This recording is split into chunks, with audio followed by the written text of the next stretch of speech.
m'appelle Mathilde Napiraz, je suis compagnon cordonnier bottier. Mon nom de compagnon, c'est niçoise La Noble Gaîté et je suis originaire donc du sud de la France, à côté de Nice. J'ai été passionnée d'équitation, donc je voulais au début faire vétérinaire, mais ayant besoin plus rapidement de manuel et puis de passer à l'action, je ne me voyais pas être encore 5-6 ans sur un banc d'école. Ma première année sur le Tour de France, je suis partie à Paris, où j'ai travaillé pour le Moulin Rouge. Donc là, c'était une année très intense parce que c'était un gros challenge d'organisation. Tous les matins, je me rendais dans les loges du Moulin Rouge, derrière le rideau, pour récupérer le sac de chaussures de la veille qui était à réparer. Peu importe s'il y avait beaucoup de chaussures ou peu de chaussures, il fallait à tout prix que tout soit réparé dans la journée pour pouvoir retourner sur scène le soir même. Ensuite, j'avais pris goût à cette extravagance un peu du monde du spectacle. Et je suis partie à Strasbourg parce que là, j'avais eu connaissance de Patrice Coué qui travaille à l'Opéra national de Strasbourg. Et cet opéra, en fait, c'est le dernier à avoir toujours un bottier qui fabrique des chaussures sur mesure. Donc voilà, j'ai pu intégrer les ateliers de l'opéra pendant 1 an. C'était très intéressant de passer ce fait aussi de passer du coq à l'âne en faisant une fois des chaussures qui ressemblent à des sabots de chèvre pour des satyres, une autre fois des bottines beaucoup plus classiques. Et pendant cette deuxième année de Tour de France, j'ai un peu mûri aussi ce que je voulais faire comme projet à l'étranger. Donc j'ai choisi de partir en Argentine, surtout parce que c'est une culture, la culture d'Amérique du Sud, qui me parle, qui m'intéressait. Et parce que l'artisanat du cuir est très développé. Donc j'avais prévu là-bas de faire des chaussures de tango.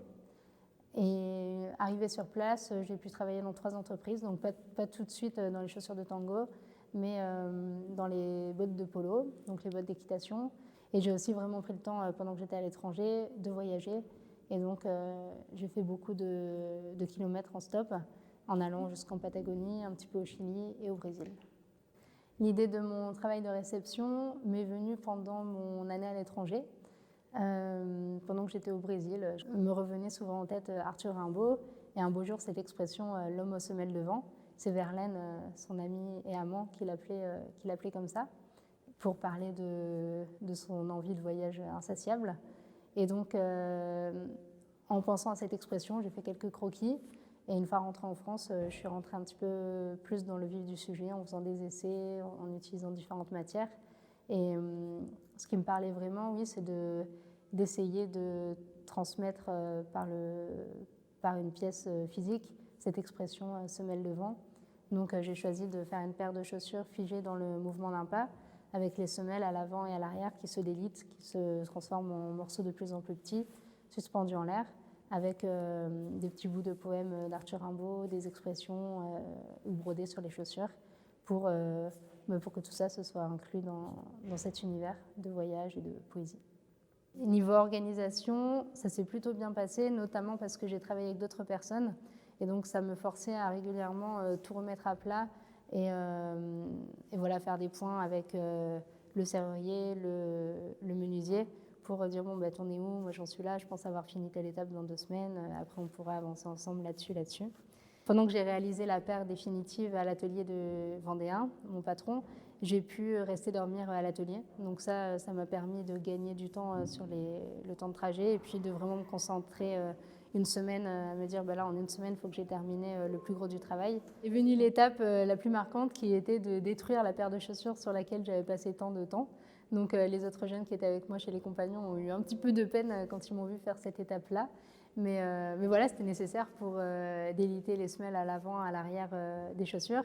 Ensuite, récupérer tous les petits morceaux de semelles. Mettre ces fils en tension, c'était un travail de longue haleine parce qu'il fallait percer chaque bout de caoutchouc, chaque bout de semelle, et puis le tendre de part et d'autre du plafond et du sol de la pièce, tout en faisant en sorte que ça tienne vraiment dans le temps, qu'il y ait la bonne tension, le morceau situé au bon endroit pour il fallait régulièrement reprendre la distance pour vérifier si l'effet d'éclatement et de poussière que j'imaginais était bel et bien réel une fois qu'on s'éloignait.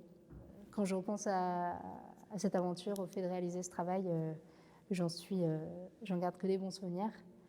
Et voilà, c'était une super expérience.